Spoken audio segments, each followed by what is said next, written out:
Olá, meu nome é Fernanda, sou psicóloga e sou responsável pela Leveza do Afeto Cuidadores Diferenciados. Estamos no mercado desde 2008, formando e encaminhando para diversas oportunidades cuidadores de idosos. Hoje vamos conversar sobre cuidados paliativos e espiritualidade, lidando com os cuidados paliativos e com a espiritualidade. Morin diz que a morte nos expõe e nos desnuda por completo. Frente a ela, somos obrigados a repensar a vida, nossos afetos, nossos valores e nossa visão de mundo. Somos arrebatados da vida mundana e cotidiana para mergulharmos em nosso psíquico, enfim, no nosso eu. A vida se paralisa por um instante, nos convidando a uma profunda reflexão. E é nesse momento de encontro com a ideia da morte e das reflexões e sentimentos que surgem disso, desse encontro, que aparece a filosofia dos cuidados paliativos, com a intenção de dar suporte e acolher. De acordo com a OMS, os cuidados paliativos são uma abordagem que aprimora a qualidade de vida dos pacientes e das famílias que enfrentam problemas associados com doenças ameaçadoras da vida, a partir do seu diagnóstico, através da prevenção e alívio do sofrimento, por meio de identificação precoce, avaliação correta, tratamento da dor e outros problemas de ordem física, psicossocial e espiritual. Os cuidados paliativos devem reafirmar a vida e considerar a morte como um processo natural, sem acelerar ou postergá-lo. Acredita-se que sempre há algo que se possa fazer para melhorar a qualidade de vida desse paciente ou trazer-lhe conforto, mesmo que resta, né, que para ele reste pouco tempo de vida. E o tempo todo, o cuidador que está lidando aí com pacientes em cuidados paliativos tem que pensar assim, como é que ele pode melhorar aquela qualidade de vida, o que que ele pode fazer ali naquele dia, naquele momento, para trazer um pouco mais de sentido, de significado para a experiência humana. Bom, tem até umas histórias muito interessantes. A organização alemã, né, que eu não vou falar esse nome, deixamos ali o vídeo e a referência, realiza os desejos de pessoas com doenças graves através de doações, né? Assim, a última vez para Herrick, Rose Tribe estava gravemente doente. Ninguém sabe quanto tempo ela viverá. Com o vagão dos desejos de Brandeburgo, Rose e seu marido, Joaquim, retornam à costa alemã do Mar Báltico uma última vez para se despedir. Em Herrick, uma vila tranquila, eles passaram muitas férias, né? Assim, como é que isso é sutil e como é que é bonito, assim. Estou em cuidados paliativos e vou a um lugar que me representa um lugar de afeto, de conforto, para me despedir desse lugar. A OMS define que a qualidade de vida seria uma questão de percepção do indivíduo sobre a sua posição na vida, no contexto da cultura, valores e padrões, e em relação às suas expectativas e preocupações. Ou seja, cada um tem a sua própria definição do que é ter ou não qualidade de vida. E isso não se altera em uma situação de cuidados paliativos. Pelo contrário, isso se intensifica. E é por isso que os cuidados paliativos precisam estar centrados no paciente e também devem apoiar a família naquilo que eles necessitem. É muito comum, gente, às vezes, vocês vão se deparar com famílias que estão sofrendo muito mais do que o próprio paciente. Então, você ali, enquanto cuidador, tem que dar esse suporte também para o familiar. Bom, é um desafio cuidar de um paciente em fim de vida, de maneira completa ou global. Para isso acontecer, precisamos expandir a nossa compreensão do que era o ser humano para além da sua dimensão biológica ou física. Né? A gente tem que entender aí as diversas dimensões, né? Que a gente tem o espiritual, o existencial, e essas aí são permeadas pela existência psíquica, física, a sociocultural e a familiar financeira. Então, precisa ter um equilíbrio aí entre essas dimensões. O sofrimento humano pode nascer em qualquer uma dessas dimensões e é integrado, assimilado ou superado pelo significado e sentido associado a ele. Lembre-se, o sofrimento é uma experiência subjetiva. Podemos viver em sofrimento situações que não causam qualquer tipo de aflições a outras pessoas. Quem sofre o meu sofrimento sou eu e mais ninguém. Então, gente, nada de banalizar a dor do outro, né? Se ele está sentindo, se ele está reclamando, a gente nunca, jamais, em tempo algum, vai subestimar o sofrimento do paciente, muito menos da família, claro, né? Por motivos óbvios.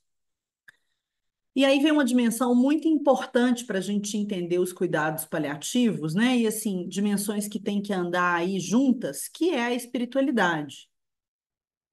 A espiritualidade está diretamente relacionada com a alma e a sua relação com o indivíduo transcendente.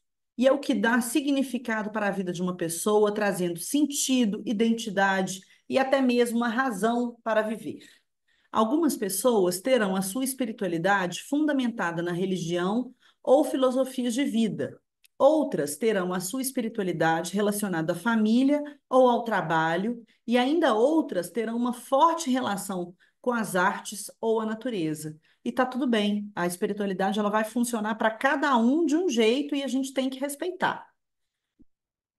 Diante da possibilidade da morte, é um consenso que a espiritualidade aparece como uma grande senhora e rainha, capaz de promover o verdadeiro conforto. Assim, é impressionante o papel da espiritualidade nos cuidados paliativos. A OMS legitima o entendimento de que o ser humano é invariavelmente um ser espiritual e que a espiritualidade é um fator determinante para a saúde. Os últimos estudos da medicina que abordam a interface entre saúde e espiritualidade mostram que a espiritualidade está associada, diretamente associada, com a melhor qualidade de vida, menos depressão, estresse, melhor funcionamento do sistema imunológico, maior adesão ao tratamento e mais garra para lutar com os obstáculos, independente da fé. A esperança, né, gente? A esperança tem que estar aí, né? Ela é a última que morre, by the way. Bom, a finitude leva o espírito humano, a sua essência, a transcender. O ser humano deseja transcender os limites do seu corpo e da sua alma, buscando contato com um ser superior ou consigo mesmo. Hoje a medicina entende que transcender a morte não é eliminá-la, mas dar a ela a dignidade merecida, né? Assim, a coisa da dignidade do paciente é uma palavra, é uma expressão muito forte e que a ética do cuidado é permeada por isso o tempo todo. Vamos pensar na dignidade daquela pessoa. Movimentos como a criação dos hóspices e dos cuidados paliativos têm como intenção trazer dignidade e a manutenção da integralidade do ser diante da desintegração final, da morte. A essência dos cuidados paliativos é espiritual, pois ousa transcender o sofrimento humano e a morte, dando a ela um significado. Ou seja, enquanto houver significado na experiência humana, há esperança. Dados brasileiros demonstram que a maioria dos idosos gostaria de saber se tem uma doença terminal, assim como gostariam de participar das decisões médicas quando perto da morte. E as questões espirituais podem ser abordadas durante a coleta de dados, a anamnese, tudo isso pode ser perguntado, né? Tem a coisa também do testamento vital, que é muito interessante. Pesquisem sobre isso, gente. É muito importante a gente entender para além do conteúdo, né? De um paciente com doenças crônicas e graves, em caso de piora de uma condição antiga, ou na admissão em uma ILPI, casa de repouso, ou hóspice, durante um check-up de rotina ou quando decisões médicas podem afetar as crenças do paciente. Ou seja, a gente sempre tem que levar em consideração a vontade, o desejo daquele paciente, o que é valor para aquele paciente. Como aplicar a realidade do paciente?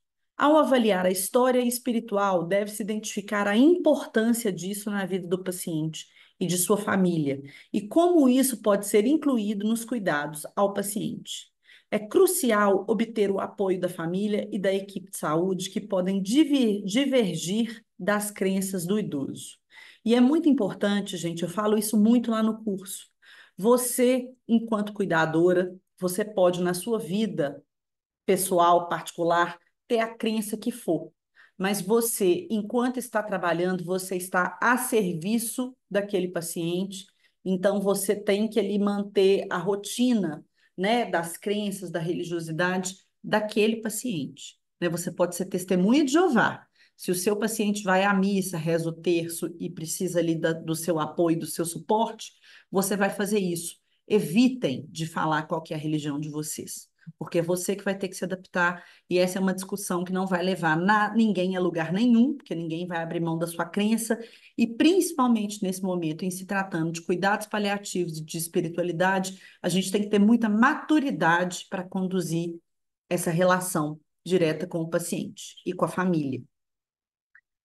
Já ouviram falar na sigla FICA? Pode ser interessante fazer as perguntas da sigla FICA para o paciente, que são: fé. Você se considera uma pessoa religiosa ou espiritualizada? Tem alguma fé? Se não, o que dá sentido para a sua vida? Importância.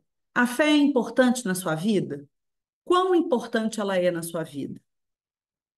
Comunidade. Você participa de alguma igreja ou comunidade espiritual? Abordagem. Como nós, equipe da saúde, podemos abordar e incluir esta questão no seu atendimento?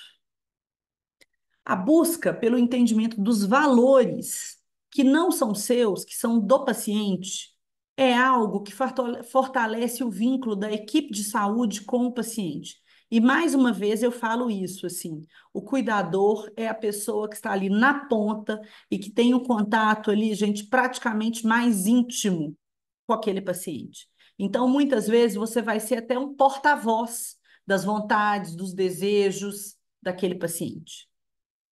Olha o nível de responsabilidade que vocês têm nessa profissão.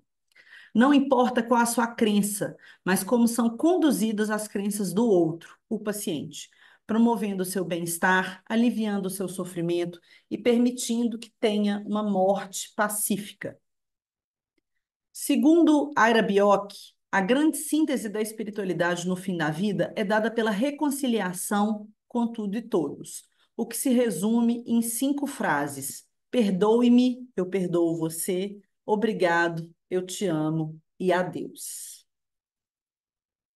Nós estamos deixando aqui, acabando nosso conteúdo, deixando a bibliografia para consulta e estamos aqui nos despedindo por hoje. Até mais.